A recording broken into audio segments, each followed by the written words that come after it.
Italy की हरी भरी घाटियों के बीच वेनिसी के छोटे से गांव में एक बच्चा रहता था जो हर चीज को जिज्ञासु आंखों से देखता था।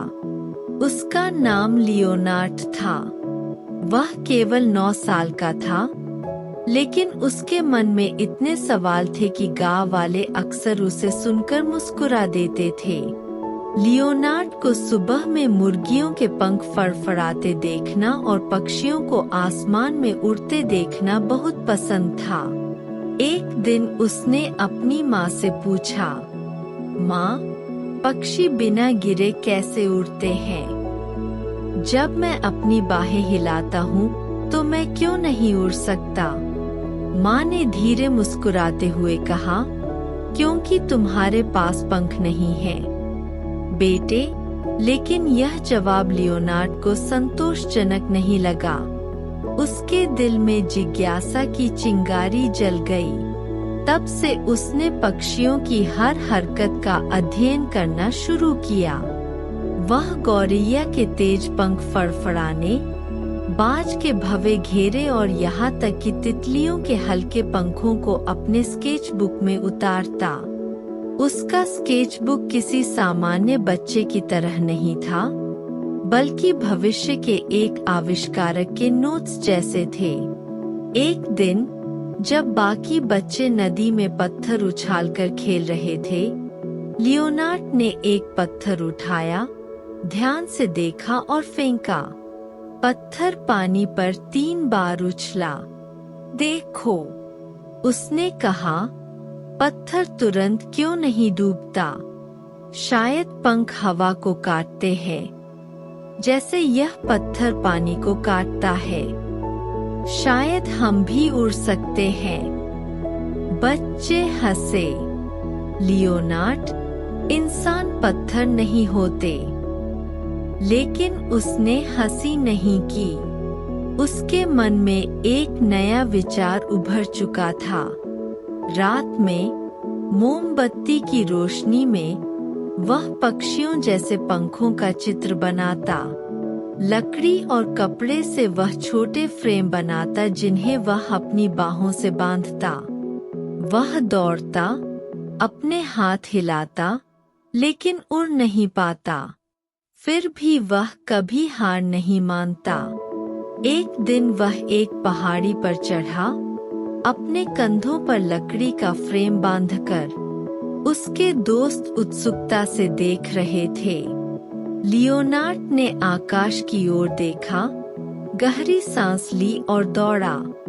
कुछ क्षणों के लिए हवा ने उसके पंखों को भर दिया। वह उड़ रहा है। बच्चों ने चिल्लाया, लेकिन कुछ सेकंड बाद वह गिर पड़ा। वह मुस्कुराया और कहा, इसका मतलब है कि मुझे और मेहनत करनी होगी। यही उसे खास बनाता था। हार मानने के बजाय वह हर गिरावट से सीखता। लियोनार्ड केवल उड़ना ही नहीं चाहता था, वह हर चीज के बारे में सवाल करता। पौधे कैसे बढ़ते हैं? पानी नीचे क्यों बहता है? सितारे रात में क्यों चमकते हैं? एक रात उसने अपने पिता से पूछा, पापा, चांद कभी पूरा और कभी आधा क्यों होता है? उसके पिता ने समझाने की कोशिश की, लेकिन लियोनार्ड संतुष्ट नहीं हुआ। तब उसने हर रात चांद का चित्र बनाना शुरू किया। जल्दी ही उसके स्केचबुक में सभी चंद्रमा की अवस्थाएं दिखने लगी। गांव के लोग उसे अक्सर स्केचबुक के साथ देखते। लियोनार्ड अब क्या बना रहा है? वे फुसफुसाए। उन्हें नहीं पता था कि वे पन्ने भविष्य के एक प्रतिभाशाली व्यक्ति के विचारों से भरे थे। एक दिन उसने देखा कि बड़ी लकड़ी काट रहा है। आसान से क्यों कटता है? उसने पूछा। दांतों की वजह से, बड़ी ने जवाब दिया। लियोनार्ड ने उस दांत को स्केचबुक में उतारा। शायद गियर भी इसी तरह काम कर सकते हैं। केवल काटने के लिए नहीं, बल्कि चीजें चलाने के लिए भी, उसने सोचा। इस तरह उसके मन में गियर का विचार उभरा। एक और दिन उसने देखा कि पानी गांव की पवन चक्की को घुमा रहा है। पानी अपने आप चलता है और बड़े पत्थरों को घुमाता है। उसने सोचा। उसने जलचक्र और उससे चलने वाली मशीनों का चित्र बनाया। एक बच्चे ने उससे पूछा, लियोनार्ड, तुम हमेशा सवाल क्यों पूछते हो?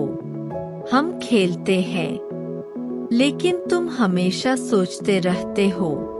लियोनार्ड मुस्कुराया और उत्तर दिया, क्योंकि हर चीज का एक रहस्य है, और जब हम इन रहस्यों को जान लेते हैं तो जीवन आसान और सुंदर बन जाता है। तब से बच्चे उसे छोटा बुद्धिमान कहने लगे। जैसे जैसे वह बड़ा हुआ, उसके स्केचबुक पंखों, गियरों, पुलों और मशीनों से भर गए। वह अभी उड़ नहीं पा रहा था, लेकिन उसके विचार एक दिन लोगों को आकाश तक ले जाने में मदद करेंगे। एक रात उसकी माँ ने उसे मोमबत्ती की रोशनी में एक पक्षी बनाते देखा। बेटे, तुम इतनी मेहनत क्यों कर रहे हो?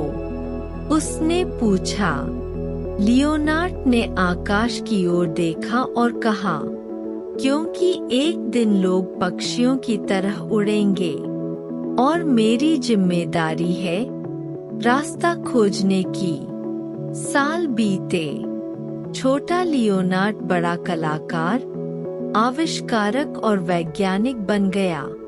उसके नोटबुक विचारों से भरे थे जो दुनिया को बदल देंगे। लेकिन उसने कभी अपनी बचपन की कल्पनाओं को नहीं भूला, और उसने कुछ शब्द छोड़े जो पीढ़ियों को प्रेरित करते हैं। एक दिन हम जीवन के सभी रहस्यों की खोज करेंगे, क्योंकि सभी रहस्य हमारे अंदर है, हमारी खोज का इंतजार कर रहे हैं। उसकी कल्पना और साहस ने केवल उसके गांव को ही नहीं, बल्कि पूरी दुनिया को प्रेरित किया।